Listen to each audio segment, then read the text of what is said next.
वालेकुम एंड नमस्ते दोस्तों ये तो हम सभी जानते हैं कि हमारे सोलर सिस्टम में इस वक्त 8 प्लैनेट मौजूद हैं, जिनमें से सबसे आखिरी वाला प्लैनेट नेपच्यून है। तो दोस्तों, आप में से बहुत से लोग ये भी सोचते होंगे कि प्लैनेट नेपच्यून सबसे आखिरी वाला प्लैनेट है तो ये सबसे ज्यादा ठंडा होगा, लेकिन ऐसा बिल्कुल भी नहीं है। सबसे ज्यादा ठंडा प्लैनेट यूरेनस है। और दोस्तों, क्या आप जानते हैं कि प्लैनेट नेपच्यून पे हीरो की बारिश होती है और नेपच्यून की कुछ रात इतने भयानक हैं जिनको सुनने के बाद कोई भी इंसान डर जाए। तो जी हाँ दोस्तों, आज की वीडियो नेपच्यून को स्टडी करके बनाई गई है। हमेशा की तरह ये वाली वीडियो भी बहुत इंटरेस्टिंग होने वाली है, इसलिए आप इसको आखिर तक जरूर देखिएगा।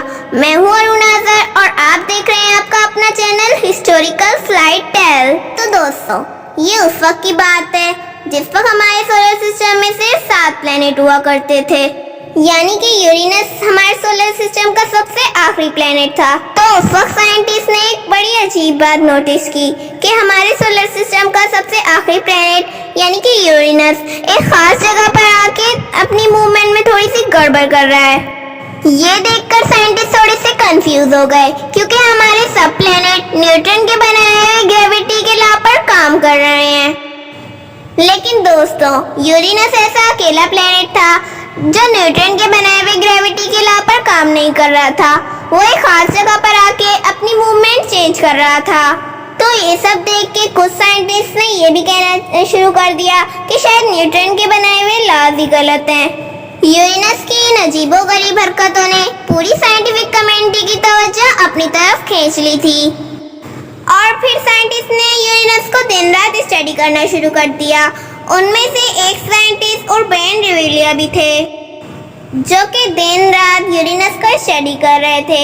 वो ये समझ चुके थे कि न्यूटन के बनाए हुए लॉ में कोई मिस्टेक नहीं है, बल्कि यूरेनस की इन अजीबोगरीब हरकतों के पीछे जरूर कोई ना कोई राज छुपा है।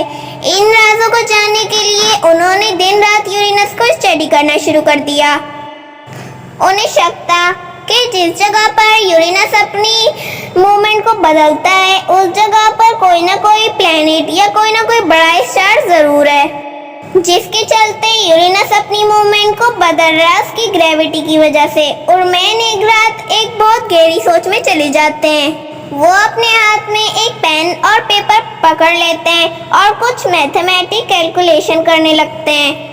जब बहुत सारा टाइम गुजरने के बाद उनकी ये कैलकुलेशन पूरी होती है, तो वो यूरेनस के पास एक छोटा सा पॉइंट बना देते हैं और बोलते हैं कि इस जगह पर जरूर कोई प्लैनेट मौजूद है जिसका साइज भी लगभग यूरेनस जितना है। और फिर जब उन्होंने अपनी ये कैलकुलेशन साइंस कम्युनिटी के सामने रखी, तो पहले तो उन्होंने उनका अच्छा खासा मजाक उड़ाया, क्योंकि यूरेनस के इर्द गिर्द इस वक्त कोई भी प्लैनेट मौजूद नहीं था। लेकिन फिर जब उनकी कैलकुलेशन को ऑब्जर्व किया गया, तो ठीक उसी पॉइंट पर जहां और बेन ने बताया था, वहां एक बहुत बड़ा नीला प्लैनेट देखा गया जिसका साइज भी लगभग यूरेनस जितना था। इसका मतलब और बेन की कैलकुलेशन बिल्कुल सही थी। तो दोस्तों, अब सोलर सिस्टम का 8वां प्लैनेट डिस्कवर हो गया था, जिसका नाम बाद में नेपच्यून रखा गया, जिसका नाम एक रोमन देवता के नाम पे रखा गया था। और प्लैनेट नेपच्यून वाहिद ऐसा प्लैनेट है जिसको बगैर किसी स्पेसक्राफ्ट के देखा गया था, सिर्फ एक मैथ कैलकुलेशन की मदद से। तो दोस्तों, ये तो बात हो गई नेपच्यून के डिस्कवर होने की। अब हम जान लेते हैं कि नेपच्यून कैसा है और उसमें कैसे कैसे राज छुपे हुए हैं। दोस्तों, नेपच्यून सूरज से 5 अरब किलोमीटर की दूरी पर है और इतना दूर है कि अगर आप दूरबीन से जाते हो नेपच्यून के ऊपर, तो फिर आपको पहुंचने में पूरे के पूरे 12 साल लग जाएंगे। मान लो कि आपकी उम्र अभी 20 साल है और जब तक आप नेपच्यून पे पहुंचोगे तो तब आपकी उम्र 32 साल हो जाएगी। और जब आप नेपच्यून से वापस अर्थ पे जाओगे तो तब तक आपकी उम्र 44 इयर्स हो जाएगी। तो दोस्तों वैसे तो अभी तक नेपच्यून पे कोई नहीं गया, लेकिन नासा का एक स्पेसक्राफ्ट पहला ऐसा स्पेसक्राफ्ट था जो उड़ते उड़ते नेपच्यून तक पहुंच गया था, जिसका नाम वेजर 2 था। दोस्तों ये 1989 में नेपच्यून तक पहुंचने वाला सबसे पहला स्पेसक्राफ्ट था, जिसको नेपच्यून तक पहुंचने में पूरे 12 साल लग गए थे।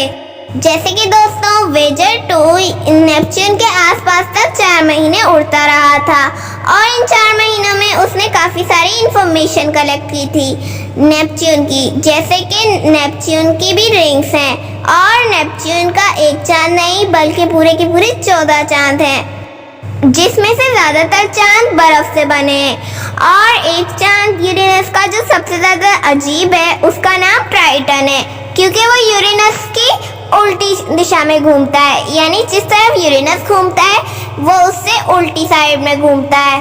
ट्राइटन का ज़्यादातर टेम्परेचर 341 डिग्री फ़ारेनहाइट है, जो कि हमारे सोलर सिस्टम में सबसे ज़्यादा टेम्परेचर है। और ट्राइटन के वॉल्केनो में से लावे की बजाय बर्फ़ निकलती है, जो कि सुनने में तो काफ़ी इंटरेस्टिंग लगता है, लेकिन ये इतना इंटरेस्टिंग है नहीं, क्योंकि अगर इंसान ट्राइटन के ऊपर जाए तो उसका पूरा जिस्म जम जाएगा। दोस्तों अगर इंसान ट्राइटन के अंदर अपना हाथ डाल दे तो इंसान का खाली हाथ ही नहीं बल्कि पूरा का पूरा बाजू जम जाएगा और ब्लड फ्लो ना होने की वजह से पूरे बाजू को कटवाना पड़ जाएगा। और दोस्तों क्योंकि नेपच्यून हमारे सोलर सिस्टम का सबसे आखिरी प्लेनेट है, तो नेपच्यून को सूरज के गिर्द एक चक्कर काटने में सबसे ज़्यादा टाइम लग जाता है, यानी नेपच्यून को सूरज के गिर्द एक चक्कर काटने में 161 ईयर्स लग जाते हैं और नेपच्यून में एक मौसम 41 ईयर्स का होता है। दोस्तों नेपच्यून हमारे सूरज से सबसे दूर वाला प्लेनेट है, तो यही वजह है कि नेपच्यून पर सनलाइट भी बहुत कम पहुंचती है। नेपच्यून की सबसे ज़्यादा रोशनी इतनी होती है जितनी हमारे सूरज डूबने के बाद होती है, यानी नेपच्यून एक अंधेरी घाटी है। तो दोस्तों अब अगर बात की जाए नेपच्यून पर लैंड होने की, तो इसका यही जवाब है कि हम कभी भी नेपच्यून पर लैंड नहीं हो सकते। तो दोस्तों इसका पहला रीज़न ये है कि नेपच्यून एक गैस प्लेनेट है और दूसरा रीज़न ये कि नेपच्यून पर हमारे सोलर सिस्टम के सबसे खतरनाक तूफान आते हैं, जो कुछ हफ्तों से लेके कई 100 सालों तक आते हैं।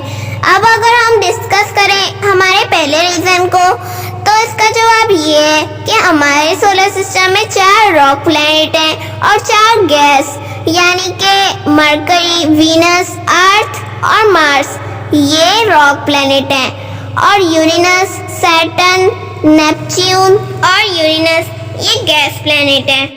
अब अगर को इजाज़त दीजिए। अगर आपको ये मेरी वीडियो पसंद आई तो आप इसे लाइक, सब्सक्राइब और शेयर कीजिए। आपको पता है मैं क्लास 6 की स्टूडेंट हूँ, आपके लाइक शेयर मुझे आगे बढ़ा सकते हैं। फिर मिलेंगे अगली वीडियो में। अल्लाह हाफिज़।